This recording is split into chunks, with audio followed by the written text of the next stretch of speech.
sampai mengarang gimana sih? Dokter siapa? Masih bersama saya Budiman Tanrejo di satu meja The Forum Bang Kodari. Iya. Banyak spekulasi di luar bahwa yang sedang direncanakan oleh Presiden adalah mengganti sejumlah menteri yang di-endorse oleh Pak Jokowi. Iya.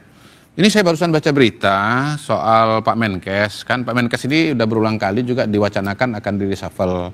Baik karena pernyataannya maupun dinamika hubungan Pak Menkes dengan para pekerja di dunia kesehatan, terutama dokter ya, dengan perubahan-perubahan yang kebijakan yang dilakukan oleh Pak Menkes. Nah, Pak Teddy sebagai sekretaris kabinet barusan mengatakan bahwa tidak ada pembicaraan mengenai reshuffle ya, yang didiskusikan oleh Pak Presiden dengan Pak Menkes itu adalah soal rencana penambahan jumlah dokter, baik dokter umum dan dokter spesialis, juga soal kesejahteraan pendidikan, dan Pak Menkes sendiri menambahkan ada menjelaskan mengenai peningkatan COVID ya di luar negeri, intinya antisipasi lah. Jadi menurut saya begini, kalau kita bicara isu reshuffle, pertama tentu yang tahu cuman Pak Presiden dan Tuhan yang Maha Kuasa. Yang kedua, bertahun-tahun nih saya jadi pengamat politik, yang namanya reshuffle itu baru jadi reshuffle kalau udah diumumkan reshuffle. Kalau belum itu semuanya masih spekulasi. Nah yang ketiga, kalaupun misalnya ada orang pada hari ini yang mungkin dalam tanda kutip dan diwacanakan reshuffle adalah Pak Menkes, tapi jawaban atau informasi dari Pak Seskap kan pada hari ini tidak begitu. Jadi maksud saya begini, kalau untuk Pak BGS sebagai Menteri Kesehatan yang begitu banyak pro kontra soal kebijakan, soal statement saja tidak ada reshuffle, kira-kira mungkin kalau kementerian yang lain yang aman, yang pro kontranya lebih kurang, kemungkinan belum ada. Tetapi ya? Ini kan kemungkinan. Balik lagi, intinya hanya Bapak Presiden dan Tuhan Subhanahu wa Ta'ala yang tahu. Oke, baik. Tapi ada juga pertanyaan Bung Kodari sebagai KSP. Ini soal suratnya Forum Purnawirawan TNI ke DPR ya, soal pemakzulan Gibran. Kelihatannya pemerintah memang membiarkan ya. Ya. Emang bisa kirim surat? Pertanyaan gitu Pak. Pertanyaan gitu Mas. Kalau Mas Budiman nih ya, atau Mas Gun-Gun mau kirim surat ke DPR, ke MPR, boleh dilarang? Rasanya kan enggak kan? Ya mau memasukkan surat ya dimasukkan saja suratnya. Jadi saya melihatnya itu sebagai bagian dari aspirasi masyarakat Indonesia. Apakah kemudian misalnya nanti akan diteruskan oleh DPR atau tidak, tentu akan kembali kepada mekanisme yang ada di DPR. Apakah kemudian substansinya betul-betul sesuai dengan situasi dan kondisi dan aturan yang ada, nanti kan pasti akan dikaji oleh teman-teman di DPR. Oke. Ya. Bung Adi, gimana Anda baca? Apakah ini bagian dari power interplay juga ketika surat Purnawirawan meminta Gibran dimakzulkan dengan perubahan konstelasi politik yang bakal terjadi sebenarnya? Ya saya kira ini sudah masuk ranah high politik sebenarnya ya. Kenapa? Tentu tidak ada yang kebetulan dalam politik. Tidak ada kebetulan. Tiba-tiba misalnya ada Purnawirawan yang kemudian mengusulkan pemakzulan wakil presiden dan masuk ke DPR. Saya kira ini adalah sesuatu yang baru dalam praktik politik kita pasca reformasi khususnya. Dan saya kira memang sudah ada pembicaraan-pembicaraan elit. Bagaimana resultante ini memang sengaja dipermainkan. Oleh karena itu saya menduga ini soal bagaimana antar elit sedang melakukan bergen position secara politik.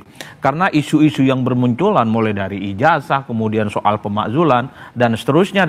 Bahkan persoalan juga terkait dengan SMK, muncul juga isu reshuffle, muncul juga tiba-tiba menteri yang dikabarkan mundur. Ini adalah bagian dari bagaimana mengorkestrasi kesepakatan elit pada akhirnya.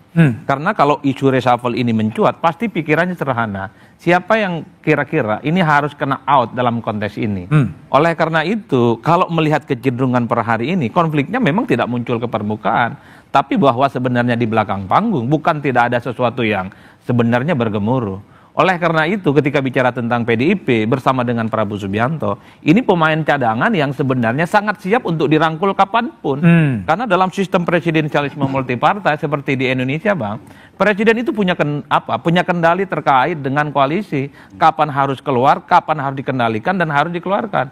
Dulu zamannya SBY misalnya, PKS karena nakal, sering bermanuver, susah diatur, dikurangin menterinya. Tidak harus dikeluarkan semua, dikurangi menterinya. Masukkan 8. Begitupun dengan Golkar yang saat itu ketika begitu banyak kebijakan-kebijakan SBY yang juga diprotes, dikena penalti juga. Meski tidak dikeluarkan secara simplistis.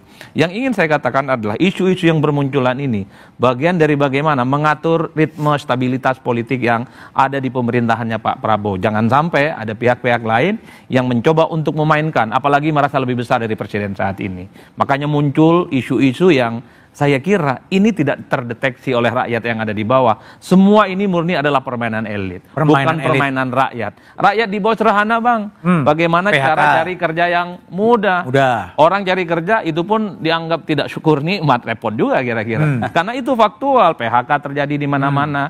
Angka kemiskinan juga bertambah kan 7,28 juta versi BPS. Itu yang saya sebut apa yang terjadi pada level elit dengan apa yang terjadi pada level rakyat. Itu sangat paradok dan saling berhadap-hadapan. Oke, Kang Gunggun. Jadi kalau lihat forum Purnawirawan TNI kan selain pemakzulan Gibran kan mengganti menteri-menterinya Pak Jokowi sebenarnya kan? Iya. Nah ini tadi kan kalau Adi kan mengatakan ada orkestrasi. Iya. Anda yakin juga ini orkestrasi? Iya, pernyataan yang disampaikan itu pasti punya intensi. Dan itu bagian dari orkestrasi pemberitaan media, perbincangan publik, dan menjadi tekanan politik. Kan begitu. Tekanan politik kepada siapa? Ya tentu pada Pak Prabowo, ya, kemudian pada Gibran, dan relasi kuasa di antara keduanya. Ini kan kita tidak bisa hanya pada Gibran, tetapi juga otoritas kekuasaan hari ini ada pada Pak Prabowo. Meskipun tentu sasaran bidiknya siapa, gitu kan. Tentu saya melihat bukan Pak Prabowo. Ya, proses ini ada dua hal. Pertama, kita harus posisikan dalam konteks real politik. Tadi saya sedikit mengoreksi Bung Kodari. Dalam politik, saya melihat bahwa relasi kuasa itu tidak pernah bersifat linier, searah, tetapi bersifat resiprokal. Makanya selalu dalam real politik ada yang disebut dengan ZOPA atau Zone of Possible Agreement dalam batas-batas yang menurut saya masing-masing bisa menolerir dirinya. Termasuk ya, tadi udah saya katakan Bu Mega dengan Pak Prabowo misalnya, tidak ada psychological barrier. Tetapi selalu ada gerbong yang kemudian dihitung oleh masing-masing, termasuk oleh Pak Prabowo dan oleh Bu Mega. Sehingga selalu ada perjumpaan itu, ada hitung-hitungannya juga. Selain tentu nilai ideal dari politik, seperti misalnya kesamaan ideologi, kesamaan nilai, kesamaan di bawahnya tentu ada kesamaan kepentingan.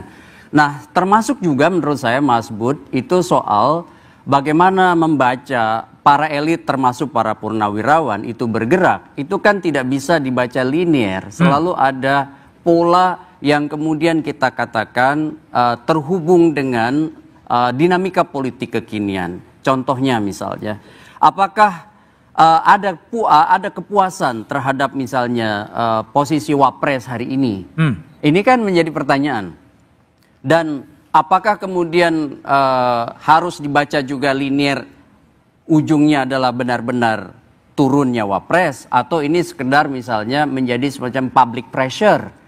Mengingat misalnya proses yang panjang dalam konteks pemakzulan, tidak seluruhnya ending dari sebuah cerita itu adalah hasil, melainkan juga dinamika isu yang kemudian dinaikkan. Itu kira-kira.